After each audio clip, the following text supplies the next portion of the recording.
आज की मूवी का नाम है पीके। फिल्म के शुरुआत में हमें दिखाया जाता है कि एक बहुत बड़ा स्पेसशिप हमारी धरती पर उतरता है। उसमें से एक व्यक्ति नीचे आता है जो कि बिना कपड़ों के होता है। असल में वह व्यक्ति दूसरे ग्रह का कोई एस्ट्रोनॉट होता है जो हमारी धरती पर हमारी सभ्यता को सीखने के लिए आया होता है। फिर दिखाया जाता है कि स्पेसशिप वापस आसमान में चला जाता है और वह व्यक्ति धीरे धीरे आगे बढ़ता है। फिर आगे दिखाया जाता है कोई भेड़ चराया अपनी बकरियों और भेड़ों को चरा रहा होता है। उसके हाथ में एक बहुत बड़ा रेडियो होता है। वह दूर से दूसरे ग्रह से आए व्यक्ति को देखता है। दूसरे ग्रह से आया व्यक्ति भी उसे देखने लगता है और आश्चर्यचकित होता है। जो भेड़ चरा रहा होता है असल में वह एक चोर होता है। दूसरे ग्रह से आए हुए व्यक्ति के गले में एक आकर्षित लॉकेट होता है। असल में वह लॉकेट स्पेसशिप को वापस बुलाने का डिवाइस होता है। लेकिन सामने जो चोर होता है उसके मन में एक लालच आ जाता है। जब दूसरे ग्रह वाला व्यक्ति भेड़ चराए के पास जाता है तो वह उसका लॉकेट खींचकर भाग जाता है। इस तरह से दूसरे ग्रह वाले व्यक्ति का डिवाइस चोरी हो जाता है।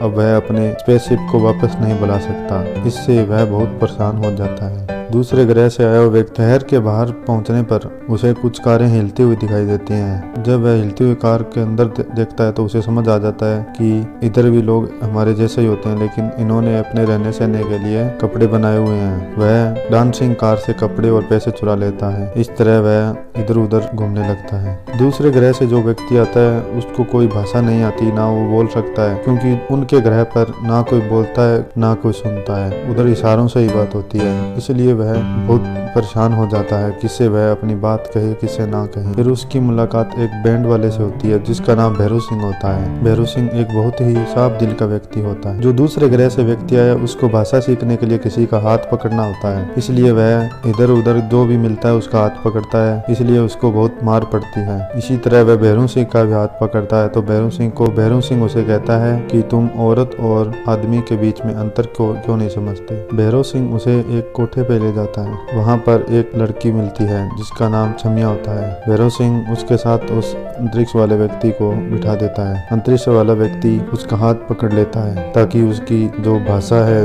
बोली है उसको अपने अंदर ट्रांसफर कर सके। इस तरह वह उसका हाथ सारी रात पकड़े रखता है और उसकी सारी भाषा अपने अंदर ट्रांसफर कर लेता है। सुबह जब वह भैरू सिंह के पास वापस जाता है और उसे बोलता है कि मेरा इस तरह से कोई डिवाइस चोरी करके ले गया है, तो भैरू सिंह को सब समझ आ जाता है। वह कहता है कि चोरी यहीं की होगी, लेकिन चोरी का सामान यहाँ नहीं बिकता, तुम्हें दिल्ली जाना होगा। दिल्ली में सारा चोरी का सामान बिकता है। और यह कहकर वह उसे कुछ पैसे देता है और बस पर चढ़ा देता है। फिल्म का दूसरा सीन बेल्जियम से दिखाया जाता है, जहाँ पर एक भारतीय लड़की जिसका नाम जग्गू होता है और एक पाकिस्तानी लड़का जिसका नाम सरफराज यूसुफ होता है। वो दोनों एक दूसरे से बहुत प्यार करते हैं। भारतीय लड़की जग्गू जिसका नाम जगत जननी होता है के पिताजी एक गुरु जी को बहुत मानते हैं। वो एक बहुत बड़े धर्म गुरु होते हैं। जग्गू के पिताजी जो भी कोई काम करते हैं पहले तपस्वी जी से ही पूछते हैं। जग्गू अपने और पाकिस्तानी लड़के के प्यार के बारे में अपने पिताजी को बता देती है। फिर उसके पिताजी तेजस्वी जी के पास चले जाते हैं। तब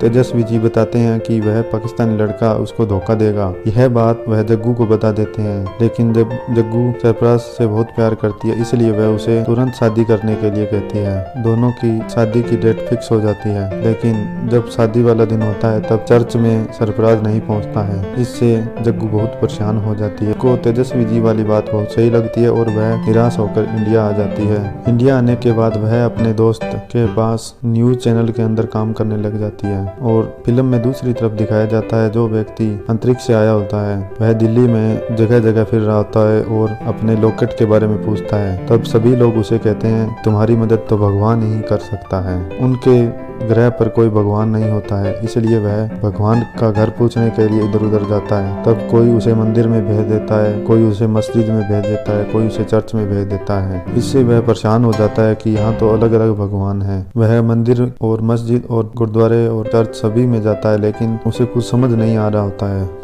इसलिए वह एक पंपलेट छपाता है और इधर उधर बांटने लगता है जिसमें लिखा होता है भगवान मिसिंग है। तभी जग्गू जो बेल्जियम से इंडिया वापस आ चुकी होती है वह दिल्ली दिल्ली में एक न्यूज रिपोर्टिंग का काम करती है। उसकी नज़र उस पे पड़ती है, तब वह उसके पास जाती है और उसके बारे में पूछती है। तो वह बताता है कि मैं एक एस्ट्रोनॉट हूँ जो दूसरे ग्रह से यहाँ पर आया हूँ और मेरा लॉकेट खो गया है। इस पे जग्गू बहुत हंसती है और उसका विश्वास नहीं करती। तो वह कहता है कि मैं तुम्हारा हाथ पकड़कर तुम्हारे मन के अंदर की बात बता। उसको जमाने के लिए जग्गू अपना हाथ उसके हाथ में देती है और वह बताता है कि तुम्हारे मन में तुम्हारे प्यार के बारे में बात चल रही है। इससे जग्गू परेशान होती है थोड़ी देर के लिए और फिर वह उस पर थोड़ा विश्वास कर लेते हैं। वह उसे अपने न्यूज चैनल के अंदर ले जाती है। वहाँ उसकी मुलाकात वह न्यूज चैनल के एडिटर से कराती है और उसको बोलती है कि इसका IQ बहुत हाई है, इसको जो भी सवाल पूछते हैं उसका जवाब दे देता है। इस तरह वह उसे अपने घर में भी ले जाती है। अब जब जग्गू अपने पिताजी के गुरु तेजस्वी जी को इतना नहीं मानती क्योंकि वह पढ़ी लिखी होती है। एक दिन दूसरे ग्रह से आया हुआ व्यक्ति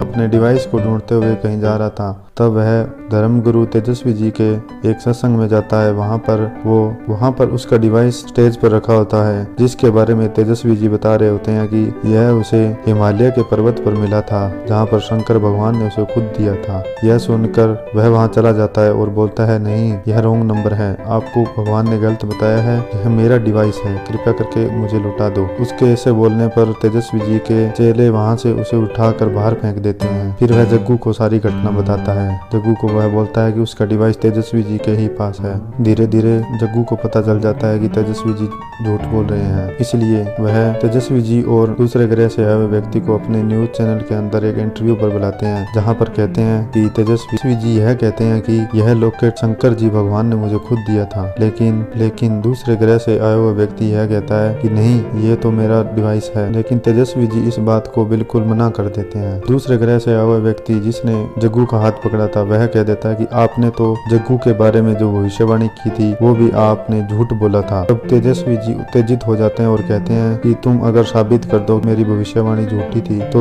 यह लॉकेट मैं तुम्हें दे दूंगा, नहीं तो तुम्हें मेरे पैरों में पड़कर माफी मांगनी होगी। इस तरह दोनों में शर्त लग जाती है। तब तेजस्वी जी कहते हैं कि मैंने जग्गू को पहले ही बोला था कि वह लड़का उसे धोखा देगा और वही हुआ, क्योंकि शादी वाले दिन वह चर्च में नहीं आया था। इस पर अंतरिक्ष से आया हुआ व्यक्ति बोलता है कि चर्च वाली घटना जग्गू तुम मुझे सारी बताओ, यह सारा प्रोग्राम लाइव चल रहा होता है। तब जग्गू बोलती है कि मैं शादी करने के लिए चर्च में गई थी, वहाँ पर मुझे एक छोटा लड़का लेटर दे के गया था जिसमें लिखा था कि मैं शादी में नहीं आ सकता, तुम मुझे भूल जाओ। तब अंतरिक्ष से आया व्यक्ति बोलता है, क्या तुम जानती थी उस लड़के को? तो वह नहीं जानती थी। तो वह कहता है कि वह लेटर किसी और के लिए था। इस पर तेजस्वी जी थोड़े बोलते हैं। तब अंतरिक्ष से आया व्यक्ति जग्गू को कहता है कि तुम सरफराज को फोन लगाओ और पूछो। तब वह उसका फोन मिलाती है। यह सब प्रोग्राम लाइव चल रहा था, उसका फोन नहीं मिलता। फिर उसे याद आता है कि सरफराज यूसुफ एक पाकिस्तानी असेंबली के अंदर भी काम करता था, तो वह वहाँ पर फोन लगाती है। सरफराज का वहाँ पहले ही बोला होता है कि जग्गू का फोन आया होगा। जब वह फोन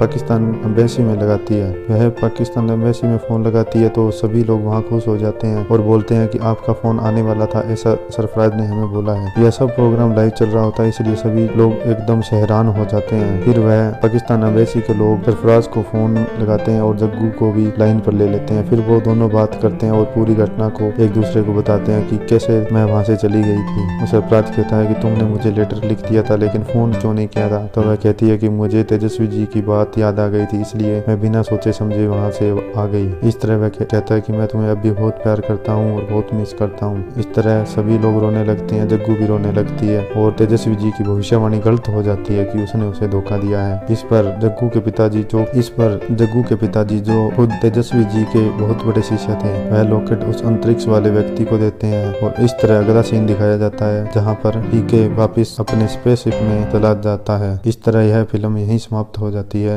यह फिल्म दिसंबर 2014 में लॉन्च हुई थी। IMDb पर इसकी रेटिंग है 8 पॉइंट। इस फिल्म का बजट 85 करोड़ रुपए था और इसकी कमाई 854 करोड़ रुपए थी।